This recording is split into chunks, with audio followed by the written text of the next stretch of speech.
Um, all right, good afternoon. We're going to start our webinar today. And this is today, and our office is kind of a loud one because there's another webinar going on, but I hope you can hear me okay. This is part one of a webinar on teaching the 2016 elections. And we'll be going about an hour today. And the webinar will be available in about a week or a little less than that. So we'll view again if you want to do that. It will be available on our YouTube channel, and I will send everybody out information out about that. The delay is that we have to have them closed captioned, and we have to have some folks working on that here.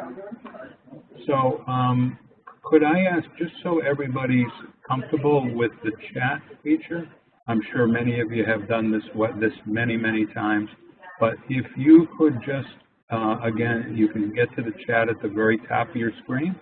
If everybody could just write into the chat box and introduce yourself, who you are and where you teach and what you teach.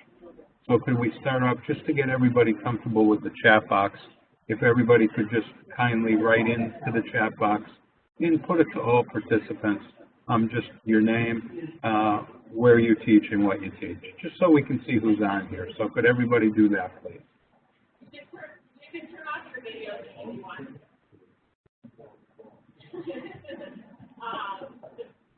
We can see you, I know you don't. But it's Jill is there.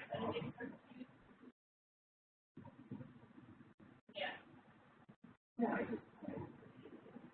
I mean, I know in my mind. Okay.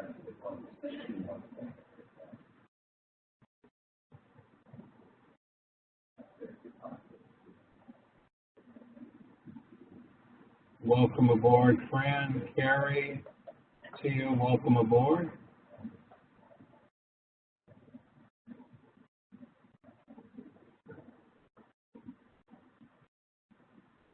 Catherine, welcome aboard. Tom and Rachel.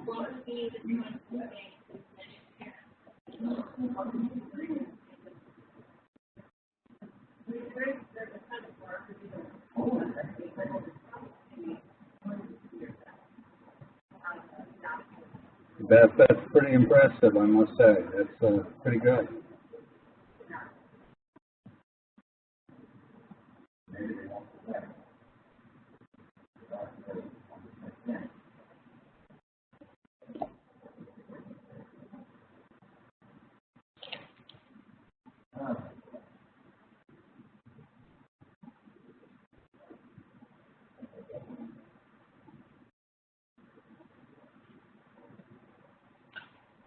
All right, so we're going to get started here, and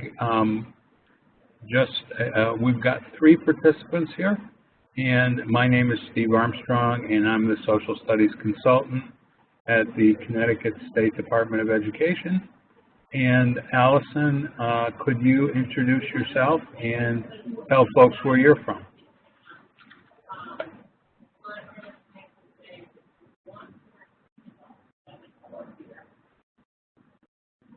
And Allison, if you're there, we can't quite hear you. Alyssa, could you introduce yourself and tell folks where you're from? Hi, everybody. Can everyone hear me okay? Yes, we can. Okay, perfect. My name is Alyssa. I worked for Steve over the summer as one of his interns, and I'm very excited to be here. I'm coming at this from the elementary education perspective because that's currently what I'm working to get certified in. And yeah, I'm excited to be here. Great, and Allison is on? Or Allison will get on. Alyssa, could you introduce Allison? Can you tell a little about her? Allison was the other intern for Steve this summer. We worked closely with Steve on a bunch of projects, including this one. And she is currently a teacher of history in Fairfield. Yeah. Can you guys hear me now? There you go. Found you, Allison. Okay. Hi, everybody. Sorry for the snafu. Thank you for the introduction, Alyssa. Allison, could you? I think I did okay. Allison, could you introduce yourself, please? Yeah, sure. My name is Allison Norrie. I work with Steve and Alyssa at the state of Connecticut over the summer. Currently a social studies teacher at Fairfield Ward High School in Fairfield, Connecticut. Great. And as Susan Wilson asked the question, I have no idea if the chat is working, and the answer is yes, Susan. Is what you just wrote down did show up on the chat, and you should be able to see the chat box on the lower right. If you just click chat at the top of your screen. Okay, Allison, you were gonna, or Alyssa, I'm sorry, you were gonna handle this? Yeah, just a quick reminder with the chat box. I think if it works, I know for me it works this way, but you can send it to, you can choose who you send it to. So if you want to go to everybody, all attendees, if you want just to go to the panelists, click panelists. But anyway, we're all coming from different backgrounds. Like I said, I'm coming from the elementary perspective, but there's people from middle school, high school, and we all just have different background knowledge, just in general.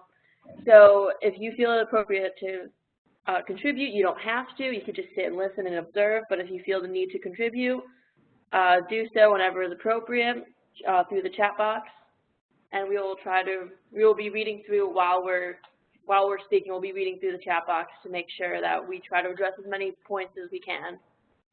Next slide. The big rule here is that we are talking about politics, and because this election in general, but this election is very controversial, we're trying to do this with being as objective as possible, because that's how you're going to want to approach it in the classroom. You don't want to propose your opinion. You want to propose the facts that are stated. So in doing so, we're just going to practice here by doing that and try to be as objective as we possibly can when we're making comments or anything like that. Next slide, please. Yeah, and could I just add a bit there? We'll talk a little later on, about how to talk about controversial issues and controversial candidates in class. We'll give you some specific strategies a little later on. But I think the point to be considered is it is possible to talk about controversial figures without yourself being political, and we'll talk about that a little more as we go. So our whole goal here is try to give you tactics and strategies that you can use in your own classrooms when talking about specifically these elections.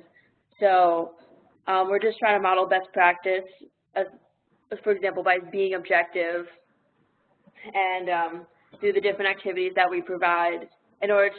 Our goal is to put this in a historical context for kids and try to make it more understandable and easier to do.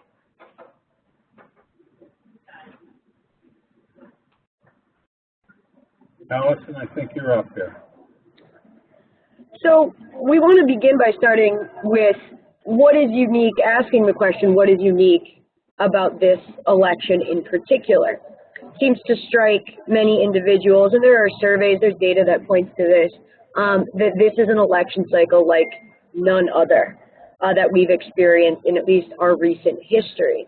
And so therein lies the challenge of, well, how do we teach this? How do we present information objectively to students? Next slide. So the candidates. Polling indicates that there are record levels in this election cycle of negativity towards one another in both the case of Donald Trump as well as Hillary Clinton. In addition, there's this underlying question of, can either of them unify the United States? I mean, are they fit to be president, especially considering the level of negativity which has been brought to this campaign thus far? Studies have been done by, for example, and we might talk about this later, the Southern Poverty Law Center, for just one example, where teachers were surveyed in various different areas and reported that because of this election cycle, there were increased rates of bullying in the classroom, negative commentary towards students, personal attacks in the classroom. So how do we address this as educators moving forward and using the election as an opportunity to address some of these issues as well? Next slide, please.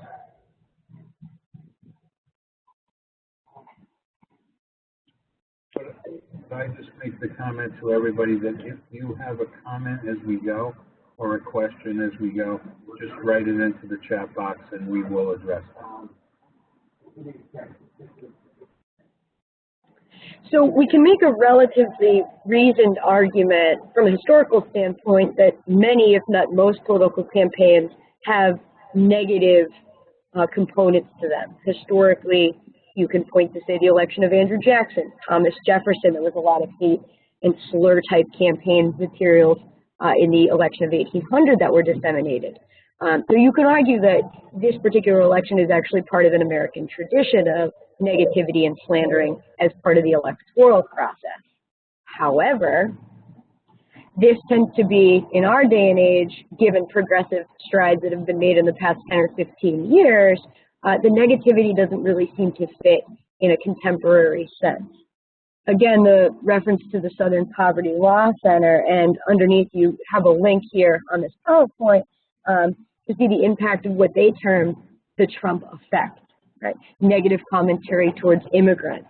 How do you address the issue of if an election conversation topic does come up in one of your classrooms, if a student hearing it from home, coming up with their own opinion, is anti-immigrant, and you have immigrant students in the class. We've heard reports of teachers who have found it, they thought it was necessary to intervene. The Southern Poverty Law Center has also statistically shown that, as I mentioned earlier, rates of bullying are on the rise and hate speech on the rise in the classroom. So how do we come together as educators to control the nature of the conversation, make it objective, and as positively spinned as possible? Could I ask, is anybody that's on this webinar, is anyone facing these issues? Could one or two people just write some? Are you finding this to be a harder election than other years to teach? And if so, how are you dealing with that? If maybe one or two people could write in on that, that would be perfect. We'd love to hear from you. Is this a harder, could I ask you this question? Is this a harder election to teach than others?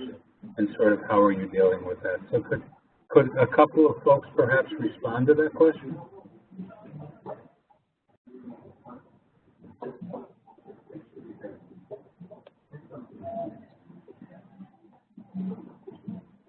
Or if you find it's not any different than other elections, if you could be gracious enough just to write that. So that this issue, is this election the worst? Is this the hardest to teach? We'd be curious to know your thoughts on that. So if a couple of folks could write in on that, it'd be great.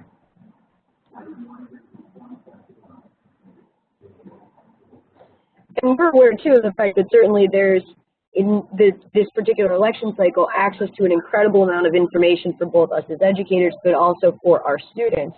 So there's a degree of bombardment of materials and of negative campaign ads, also stories, video clips, some used out of context by the news media, some not, shown in their total. So these little sound bites. And then students might come in and have a somewhat reasoned argument about a candidate that might be somewhat inaccurate due to the way that, the media might hold a bias towards one candidate over another, or the types of information that they choose, students choose to expose themselves to. I think, I can't tell who wrote this in, but I think this is a really interesting comment. That this is a harder election to teach because there's far less about issues. Occasionally there's a story, Trump has a new child care plan or something, but the vast majority of stories about this election are not about politics. The vast amount of time, some would argue, it's about trivia, it's about campaign appearances, it's about body doubles and all this. That's the focus. And by the way, the press may or may not be blamed for this too, but that's the focus of what people write about in this campaign. And by the way, just to add on to what you, Steve, and Allison were saying, is we'll definitely get into one of the next sessions of the series, we will get into handling bias in a conversation with students and how to look for resources that are, and how to detect bias within resources and how to find ones that are as objective as possible. So we'll definitely touch on that at some point. Right. But that's, whoever wrote that in, I can't tell, again, that's a very, very interesting and I think accurate comment. Allison, you want to talk about this a little bit? Sure. So critical issues seem to impact the election overnight, right? And we've seen through the news media cycle over the past few months that one issue can really change the entire direction that a conversation about the election might take. So how does one police that? How do you sift through the information? And how do you plan accordingly in teaching an election about candidates when, because of various factors, including the 24-hour news media cycle, it's very hard to get a reasoned, thorough, long-term plan together to teach an election that's constantly changing. For example, Hillary Clinton now has pneumonia. This has become a huge election issue over the past few days. Hillary Clinton was leading in the polls. Now there's a lot of talk that her campaign's mismanagement with announcing her illness, the fact that people thought that she speculated had other illnesses prior to her diagnosis with pneumonia, that has actually changed the nature of her legitimacy as a candidate, the fact that she's sick. So what role does the media play in spinning stories like this, if at all? And also, how do we deal with, on the fly, these constant changes that are being evaluated from multiple different sources, whether it be the news media, parents at home, etc. And Steve, did you have anything to add? Yeah, no, anything about this one? This is, again, we're on the theme of why this election is different.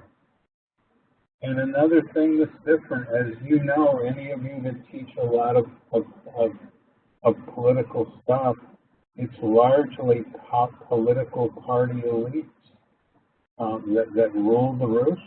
And another thing I would mention to students is a big thing in this election is the party elites, especially on the Republican side, have taken a hit in this election. Now, party elites on the Democratic side took a big hit. If you were a Bernie Sanders supporter, you were against the Democratic Party elites. With Hillary, not so much. As you know, on the Republican side, and again, not saying anybody's right, wrong, or indifferent here, is Donald Trump has largely taken on the party elites. And you notice the party elites, people like Paul Ryan, the Speaker of the House, people like Mitch McConnell, the President of the Senate, they're not out there campaigning for Donald Trump.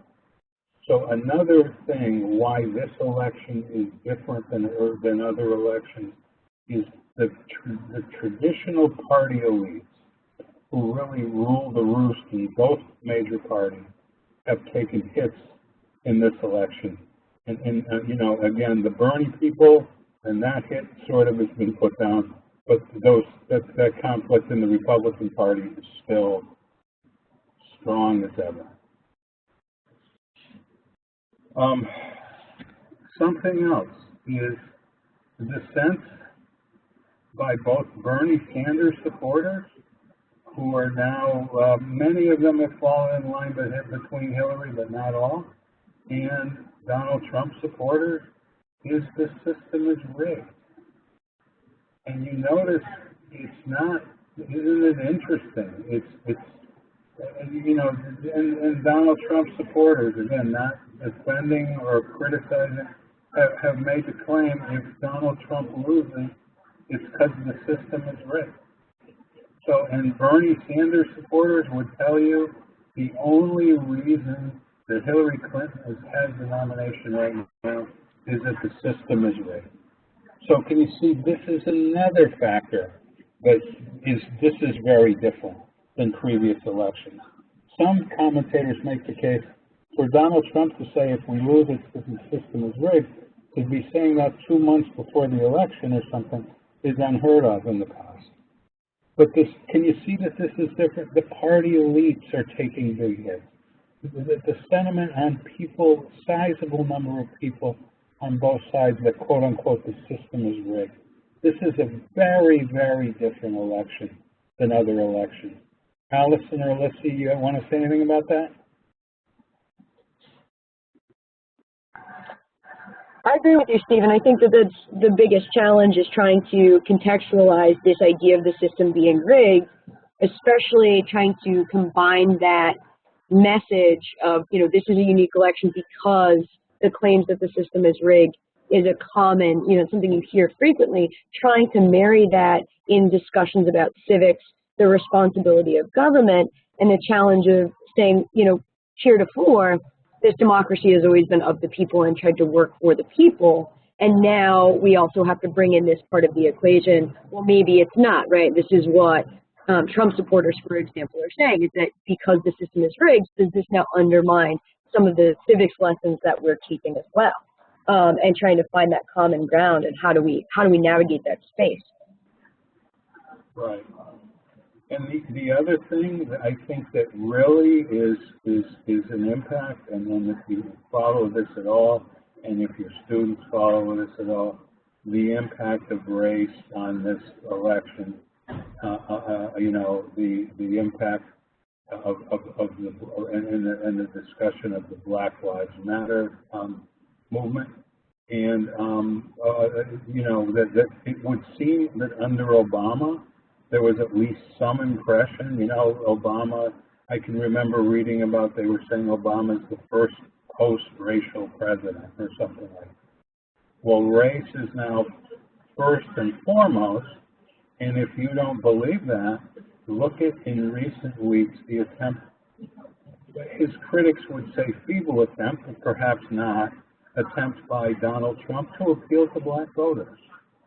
So race and how to handle, the issue of race is a crucial issue in this election, perhaps more than in the previous.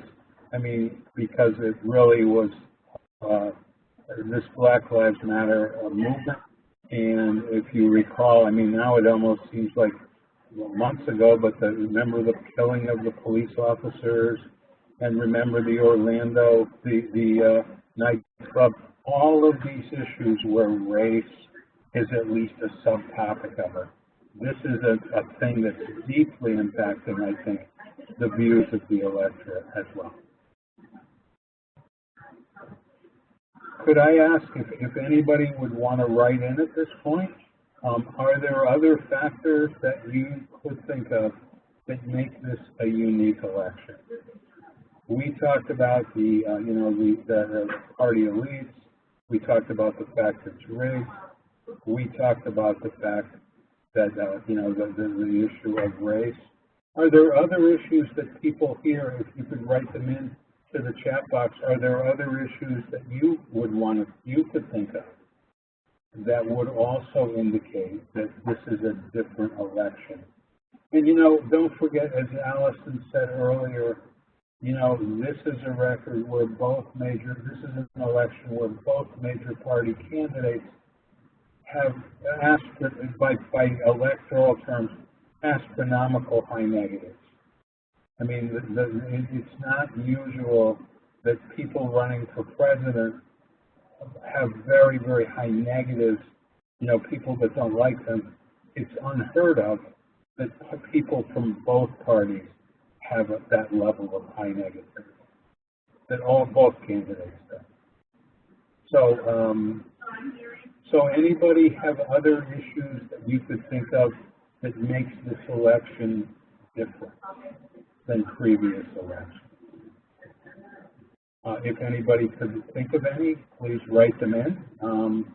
Rachel Ryan, not only the first woman running for president, but how about this, married to another president? Isn't that interesting?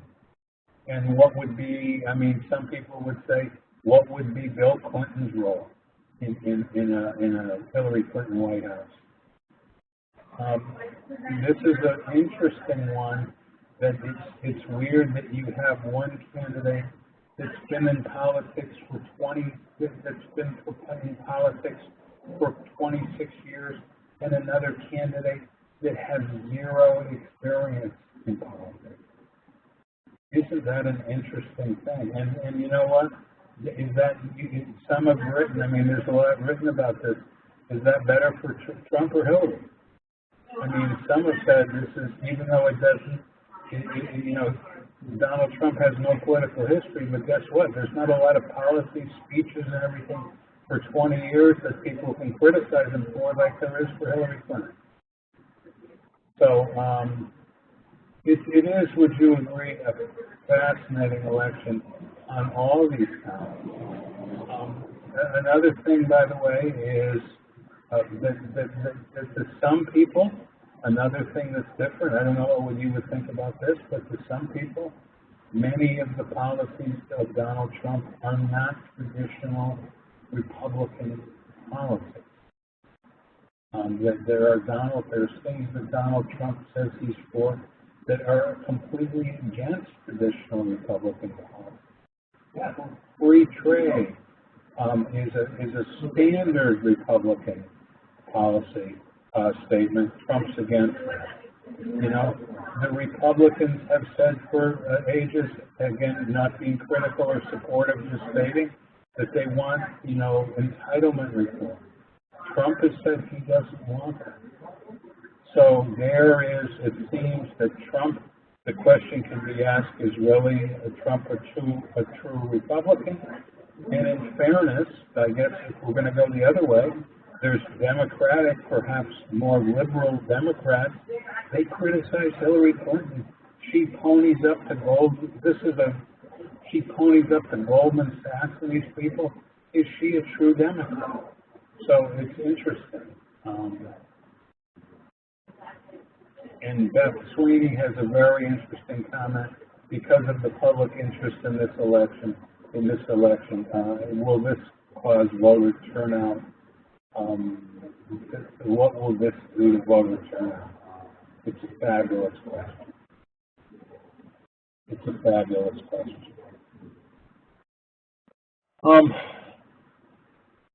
So, you know, I think it's important to know that for most people that run for office, you know, and well, let's be honest, for Donald Trump, you know, Donald Trump is not like typical candidates. You hear this all the time.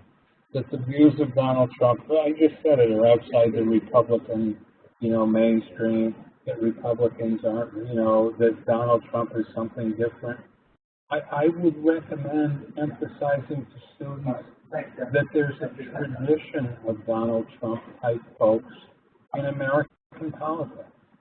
That Donald Trump, and if anybody knows the term, if you're an American history teacher, you know the term is that many people would say he's a nationalist and a little more critical of him, if you want to go this way. And if anybody wants to push back, please do. That Trump is, and followers of Donald Trump, there's a tradition of American nativism. And the term nativism means, you know, a suspicion of the outsider, you know, a feeling that what we have and what we've had is somehow slipping away. And it's these newcomers who are causing that. And as I said, that is now Donald Trump has, I guess, nuanced that position a bit. But there's a tradition of people and American politicians who have expressed this back to the 1800s. That America as we know it is slipping away. I would remind you of Donald Trump's comment, we want to make America great again. The America we know is slipping away. It's quote-unquote newcomers who are causing this, and it's time to restore things the way they were. And I would remind you, for those that know, there was in the 1850s, they were called the Know Nothing Party, massive anti-Catholic and anti-Irish sentiments. And many of the same things that they were saying in the 1850s about the Catholics and the Irish would be changed 3 words around. And it's the same comments that were made about building a wall and keeping people out, et cetera, in 2015, 2016.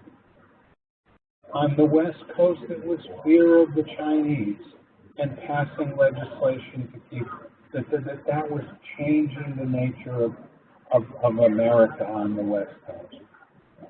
In the 1910s and the 1920s, the American Protective Association trying to get legislation to have less immigrants coming to the United States. So I hope that you could see the KKK of the 1920s, whereas you probably know the KKK of the 1870s and 80s was anti-black. The KKK, which by the way was incredibly powerful in the 1920s, expanded to be anti-immigrant and anti-Jewish, by the way. This is to me, that all of it, isn't it? Look at the wording. Go back and look at the wording of those different groups. You'll see it remarkably similar to, quote unquote, the talk about, quote, the flood of illegal immigrants from Mexico. So to repeat myself, Donald Trump, on this part of him, there's many other things that he talked about, but on his comments about immigration, in his comments about America slipping away, making America great, there's a tradition of this in American society. There's tradition of this in American political life. And there is building a wall.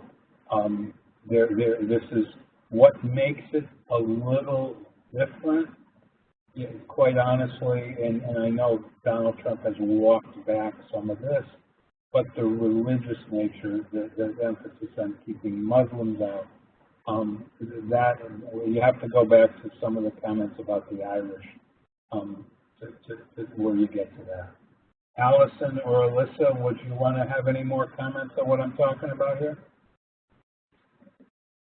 Yeah, Steve, I think that just to add on to what you said in terms of a strategy or multiple strategies that we can use in teaching things like the wall, there are obviously a lot of historical examples that we can pull from. In making this slide in particular, Alyssa and I obviously spliced a picture on the right of the border wall with Mexico, between Mexico and the United States, with, to the left, a picture of the Berlin Wall circa the early 1960s, right? And so in an effort to keep things more objective, we can offer historical examples, even if they are on an international scale, depending on what we're teaching, and point to them as instances for learning about why walls might work or why they might not work, for example. And I don't want this to come across as negative or anti-Donald Trump. I want it to come across as historical.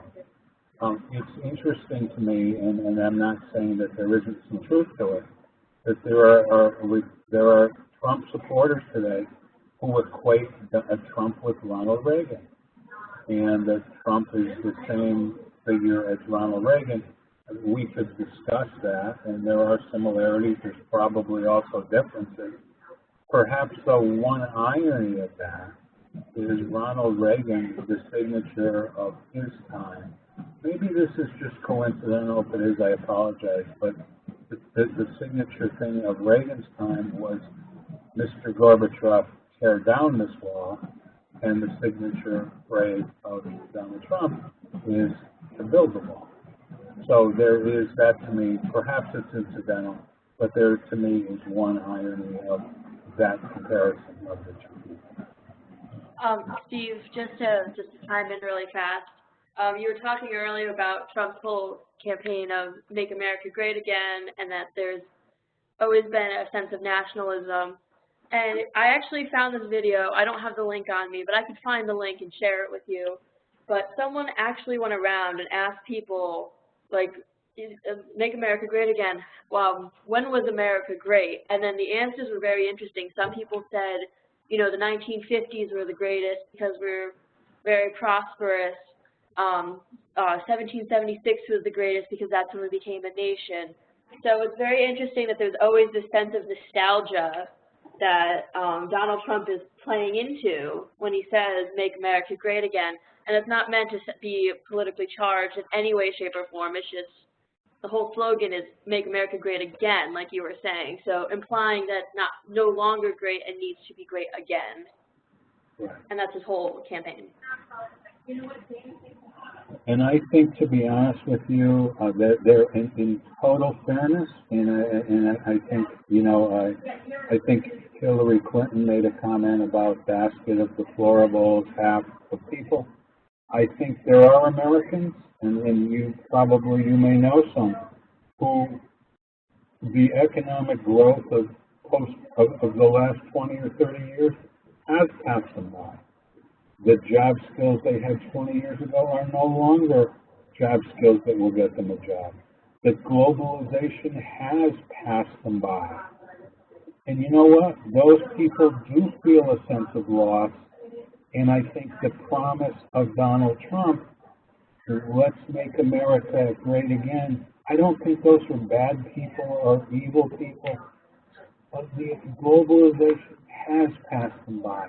Globalization has fundamentally changed their lives. And I think to hear a gentleman like Donald Trump say, let's make America great again, I can understand the appeal of that to the coal miner in West Virginia and in countless other jobs.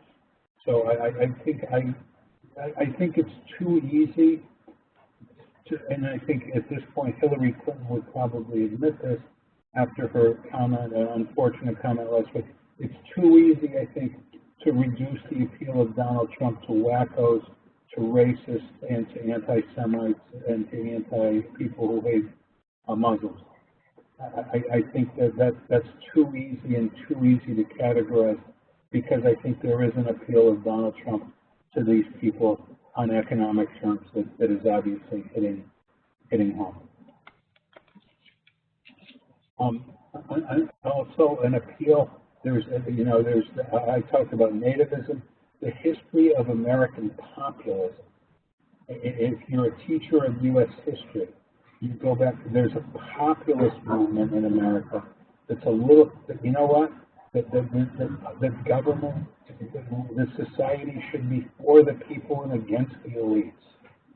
And as you know, in much of history, there's the elites would be these Eastern Wall Street types, but that we need to serve the people, and that's isn't that Donald Trump is big time, I think, hitting that thing. You know, that the elites are out of touch with us, and that we need somebody to stand up for us and against the elites. And Donald Trump is feeding into this as well. Now, the irony of it is that some would argue, if you're not for Donald Trump, is if there's any human in America that is representative of the elite, it's probably Donald Trump. He would argue that, you know what, he knows the system, he's worked the system, and he knows how to fix the system. So, just some other examples that you may know of about this populist movement, for the people against the elites. The Populist Party that largely represented agrarian movements in the 1890s. William Jennings Bryan, who ran for president twice. Huey Long, the Share the Wealth program from Louisiana in the middle of the Great Depression. If you follow, some people, by the way, I've read some articles that really say that the Trump popularity of 2016, the 1968 candidacy of George Wallace, If anybody, just to remind you, that year Nixon ran, Hubert Humphrey ran, George Wallace ran, and this candidacy of Wallace, which was a totally populist candidate, that both the Democratic Party and the Republican Party are pounded by the elites.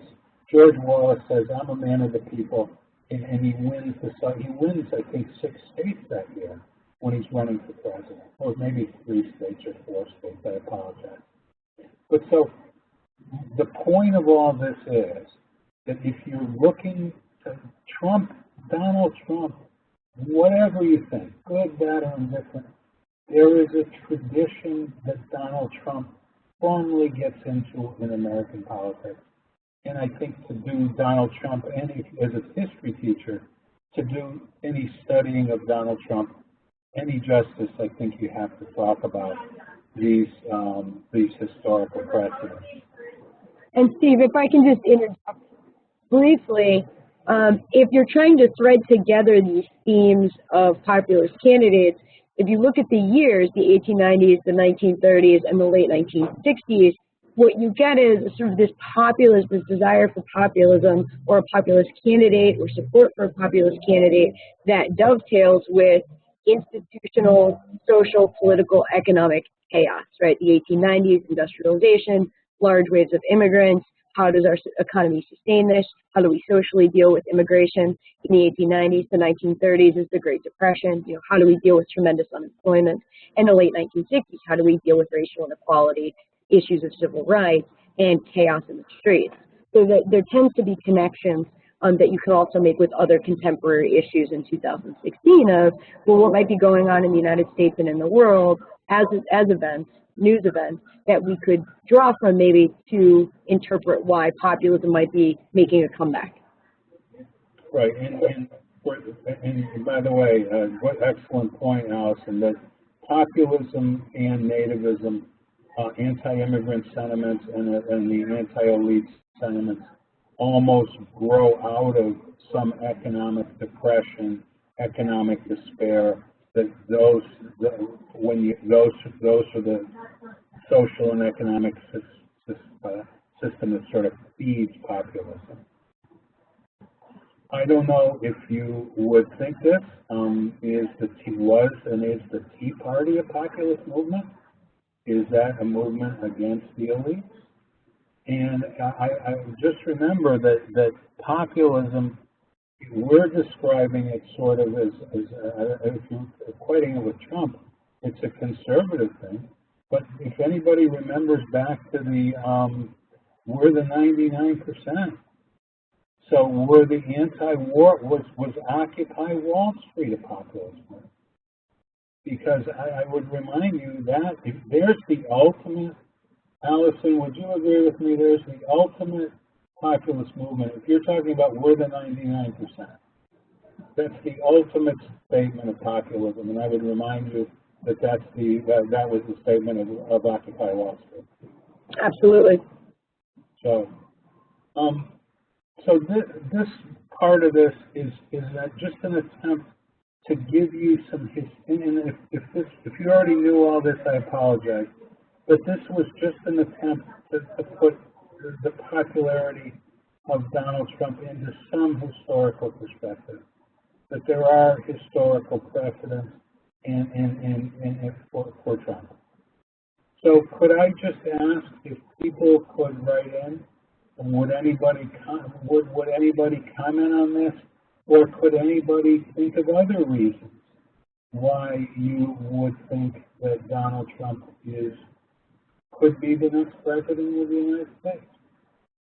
So I'd be curious to know if anybody else has comments on that you'd like to add in. Why do you think that, is it this economic despair issue? Is it anti-immigration? Are there other things?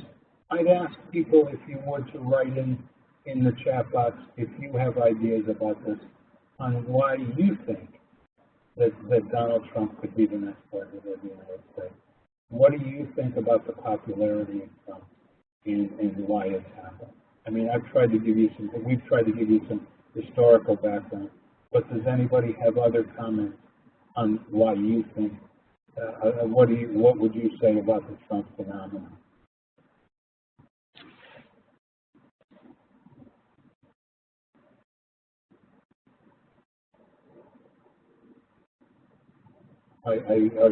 Joe Goldman, I agree with you wholeheartedly that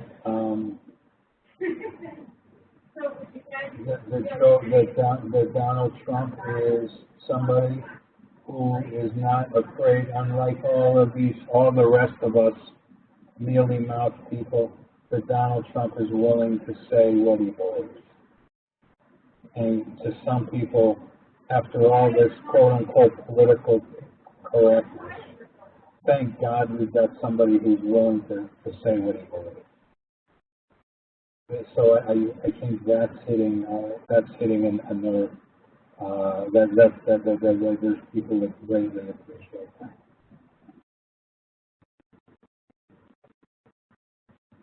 Anyone else want to give a crack on why you think that?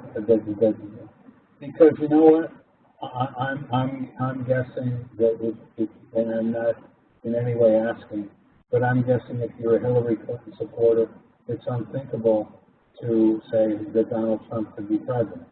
But you realize at this point the polls are very close. There are nerves that Donald Trump is, and I'll repeat myself. You may disagree, but I don't think everybody who is a Donald Trump supporter is a racist, anti-immigrant idiot. That I think there's legitimate things wrong with American society that Donald Trump is getting at.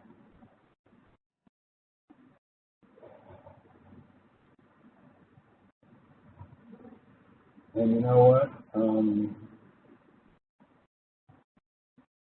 Isn't that interesting, Joe?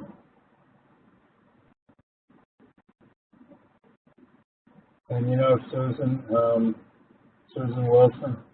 You know what? He's an anti-establishment. He's not Hillary. For some people, that's a no. And you know what? To be honest with you, in fairness, aren't there some Hillary people who are going to vote for Hillary that, despite her flaws, and to some people, despite her horrendous flaws, at least they're not Donald Trump. So that's a ringing endorsement of the American political process, I guess, or maybe not. Steve, if I could just add in on that really fast. I find it interesting that with this election, that one of the arguments that people come up with is that at least I'm not the other guy or woman, depending on what side you're talking about. But you don't see that, you haven't seen that as much in other elections. You might have seen it from some people, but not to as high of a scale as it is in this election. Correct. All right, Alyssa, I think you were going to do this one? Yeah, this is me anyway, so here I am. So we just spent a little bit of time talking about how to put Trump into historical context for students. You could easily talk about the populist movement when you talk about Trump. People have mentioned anti-establishment, of, by, for the people. So now, with Hillary, how do we put her into context? I mean, first we have to look at who she is. So she's been in politics for a long time. And is there any way that we could put her into a historical context? Or is she just that unique that we don't have anything we could put her under? So I'd love to hear from everybody about that. Yeah, for example, just to back up Alyssa on this, I just spent a few minutes putting Trump into here's a tradition of Trump. Can anybody offer, as Alyssa just asked, is there a tradition of who in the past is like Hillary? I mean, is there some tradition? And I think the question on the bottom of the slide is also an interesting one. Do you think her being a woman, does that help or hurt her? That's an interesting question as well.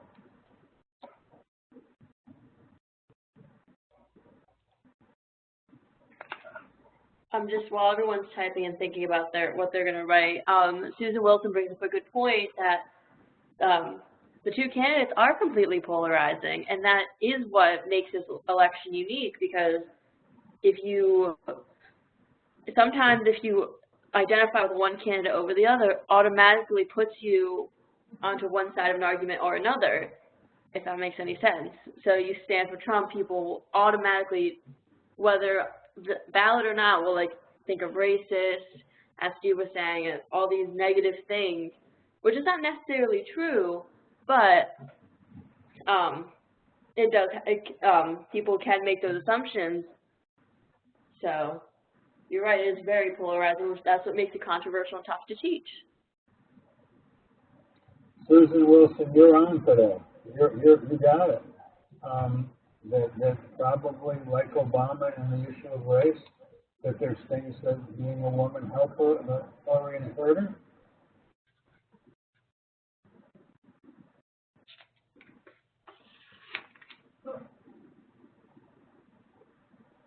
Nice comment, Megan. I guess that's a lot in there. I agree with you.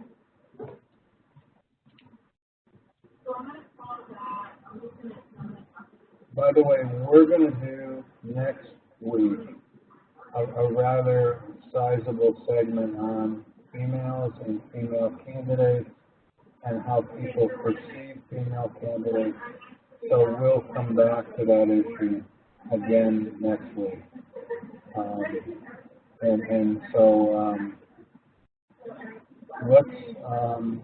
Does anybody, just a couple of additional ways to explain Trump's popularity. A couple books that have come out in the last couple of years is a book, I don't know if anybody knows, Thomas Franken author. He wrote What's the Matter with Kansas, a book that he says this year he came out with, Listen, Liberal, or Whatever Happened to the Party of the People. He argues that part of the appeal of Trump is that liberals, that specifically the Democratic Party, has always appealed, and back to FDR and people that teach this part of U.S. history know this, you know what, they've always been the party of the working class. You know, the labor unions, and the working American always saw the Democrats as their home. Thomas Frank argues the Democrats have done nothing to appeal to working class Americans in 20 years, and now they're paying the price for that. So try that one out as an explanation. That you know what? Part of the problem is that the traditional home of working class Americans has been the Democratic Party. The Democratic Party does nothing for them. They look for somebody else, and so they end up in the lap of Donald Trump. Another, Chris Hayes, is the elites of America, those elites that people talk about, that the populists talk about, have hideously, you know what, his criticism is that the populist critique of the elites is correct, that they've fallen completely out of touch with American society. The elites of America are not in touch with the concerns of average Americans. And you know what? That now those elites are paying for that. So that's just another possible. And you know, I think just going back real quickly, Susan, again, I think to some people, if our economy is in the toilet, which, by the way, Barack Obama and many Democrats would fundamentally disagree with, that you know what, that maybe we get a businessman in to fix that. If you've got economic problems, why not get a businessman in to fix that? So we have, I mean, you realize these discussions could go on for 10 hours, and I wish they could, but we've got some resources to share with you, and if you have other resources that we don't talk about, if you might be willing to share them with us, perhaps at the beginning of the next webinar. But Allison or Alyssa, let's just share these resources if we can. So yeah, these are just a couple of resources that we found. This is a political cartoon, but We found some resources just because we're trying to give you strategies, but we're also trying to give you sources that you can go to in order to find information and come up with lesson plans for your students. So yeah. So this is Newsela. I love this source because I use it for other for other subjects, but pretty much if you the second link will you can find articles, and it's separated by the different topics in the election. So for example, there's a section for education, and if you click that, it's all education articles. And for those who have not used Newsela before, you can have the different text sets, so you can have it set to different levels based on your the reading abilities of your students. It's a great way to differentiate instruction, and it's also good for elementary school too, for any elementary teachers out there. Next slide.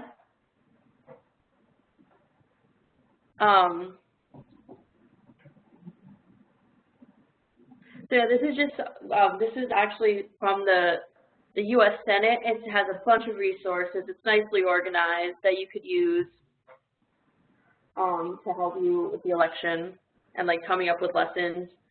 And it's as objective as they possibly can be. Next slide, please.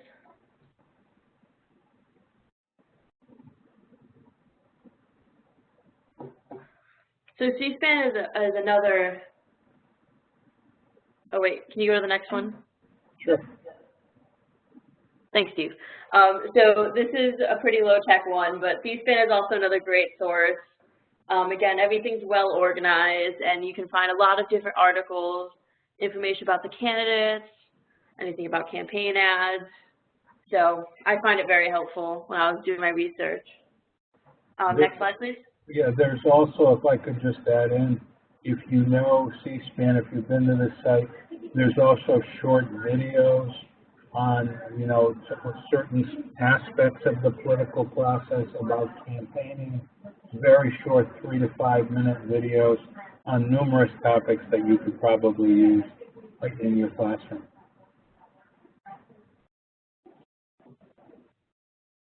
So again, CNN is another one.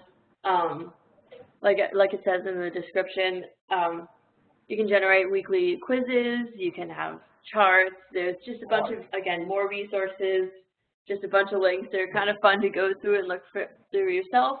You will have access to the PowerPoint, so you can get these links, so don't worry about that if you were wondering. Next slide, please.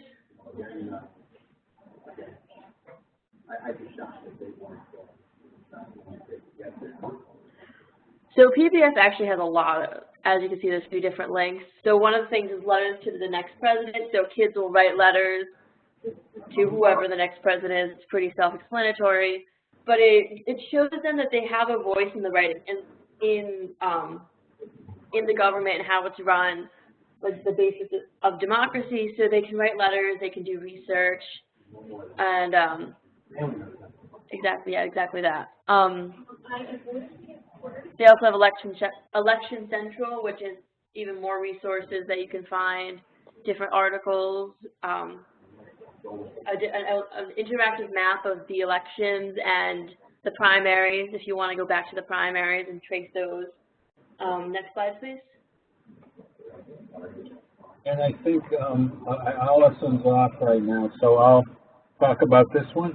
I hope that you know if you want to teach advertisements, if you don't know this site, absolutely find it.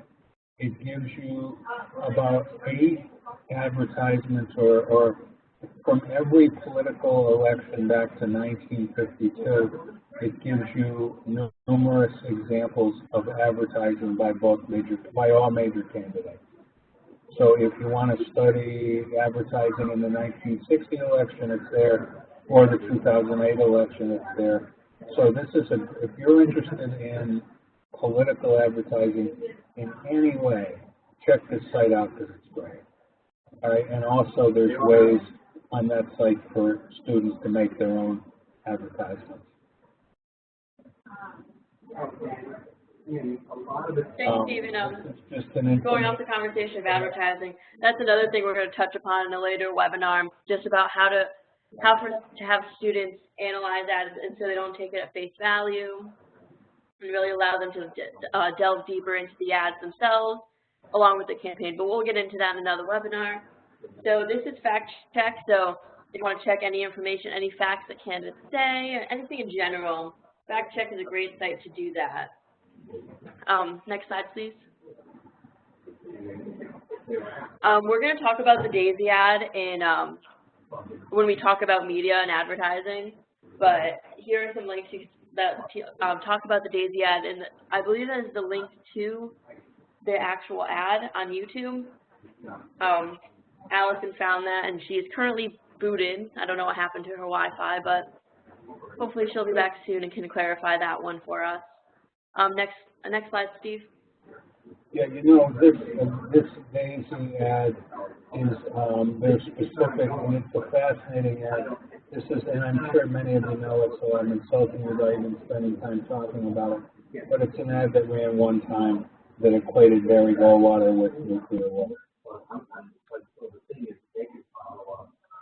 This is also one of Allison's. Steve, do you know the Presidency Project?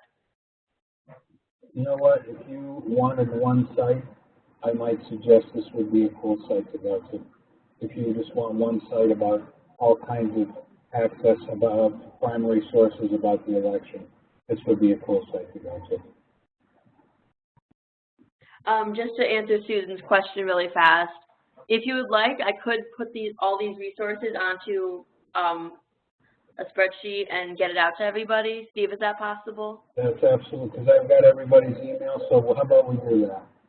Perfect. So I will, at the end of the webinar, at the end of the series, if you want, or at the end of this one, I can get everything together and put it all onto one page and then have Steve email it to you. When do you think you could do that by, so we can tell Melissa? Because I'll mail it out as soon as you get it to me. I'll just send it out.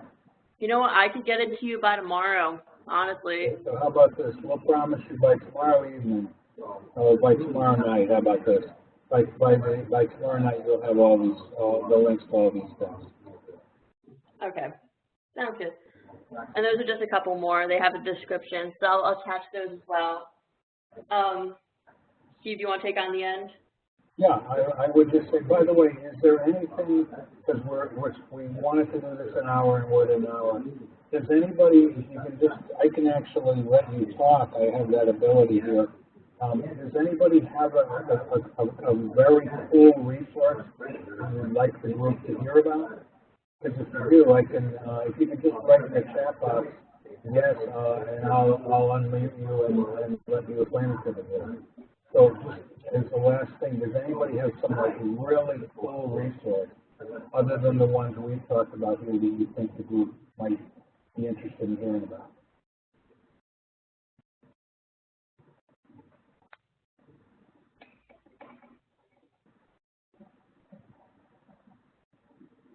And if not so today, if you could bring them up in the future, maybe it's for the next webinar, that would be.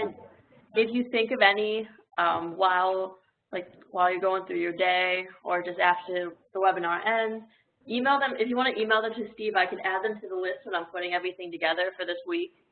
And when the more resources come in from the subsequent webinars, I can add those as well. Okay, Megan, PBS is a good site for this. They have videos and lessons. Perfect. So we'll add that one. We'll add that one. We'll add that one on as well, Alyssa. I'm sorry, which one? The one about we'll add PBS video to that. Yes, we can add it all in. Right. Okay. Now, would you like me to make one for each week, or would you like me just to have everything by the end? That's just a question for everybody in general. Let's do it. I think people, because we've got some cool, if people didn't, how about we'll do this? Anybody that signed up for this webinar, by tomorrow night, you'll have a list of all these things. Can we do that, Alyssa? Yep. We'll do that by tomorrow night, so, okay? I'll send them out. And Susan, coming at this from the elementary perspective, we will get into a little bit about how to translate some of what we were talking about to younger grades. Some of the activities that I suggest we've come up with together, they're very flexible, so they can be used in any grade levels. For example, one that I'll talk about when we talk about media, it's something I've done with a 5th grade class. So don't worry, younger students will be thought about in this webinar, as well as the high school students. So folks, what we tried to do today, I hope semi-successfully, was what we tried to do was to show you, to give you some resources, because we always want to do that. And we also, we wanted to sort of show you that candidates have historical precedent. And we tried to do that with I would think that emailing us the list of topics tomorrow will also be helpful. You're right, this isn't the time. By the way, Connecticut, if you live in Connecticut, and there's a Red, White, and Blue Schools program that honors teachers and schools that do a good job of teaching the election. If you want more information on that, if you don't know about it, just email me, stevens.armstrong@ct.gov, and I'll get you that information. But what we tried to do today was to give you that there is some of the appeal of Donald Trump, the historical precedents of Donald Trump, and some cool resources. What we're going to do next time is we're going to talk about female candidates and in general the challenges they have, and we're going to talk some about the challenges of Hillary Clinton that she may have. So next time will be challenges and also some strategies on how to teach tough political topics without being political. So those are 2 things that we're going to emphasize next week. How to, how to teach controversial topics in a non-controversial way. That'll be our topic next time. Alyssa, what are you going to talk about next time? I believe next week is more of putting the webinar, putting the candidates into perspective and talking a little bit about the idea of image within an election and how a candidate's image affects their campaign. So that's a little bit of what we're going to be talking about next week. And could I ask you if you have other topics that you'd like us to talk about, or if there's other things you'd like to do, just email me, stephen.armstrong@ct.gov, and we'll put it in. So if there's other stuff that you want to hear about, email us and we'll put it in. Okay, we are done for this evening. We're going to sign off. We hope this is good for you. And there's some other sites that people are doing it. And you know what we'll do? We'll get these on as well. Oh, the 270 site, that's a great site. So anything that you have, either send it here or email it to me, and we'll make sure that's on that resource site. All right, folks, thanks a lot. We're done for this evening. Have a good night, and we'll hopefully talk to everybody next week. Thank you, everybody.